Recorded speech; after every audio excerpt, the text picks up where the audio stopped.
গুরুজনেরা সবসময়ই বলে একটা কথা, যে তুমি জীবনে যা কিছু করো মানুষের ক্ষতি করবে না।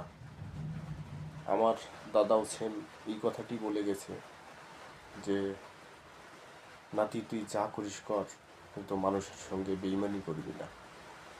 ইনশাল্লাহ সেই কথাটিই রাখছি আমি এবং রাখার চেষ্টা করি সর্বাত্মক। আপনারাও দোয়া করবেন আমি যেন আমার দাদার কথাটি রাখতে পারি।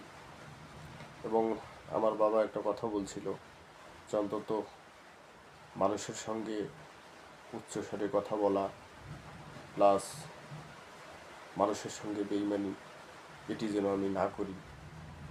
আসলে আমার ব্যক্তিমত, আমিও কোনো দিন কারোর সাথে যেন বেইমানিটা না করি, আল্লাহ যেন রহম করে এই আশাটুকুই করি।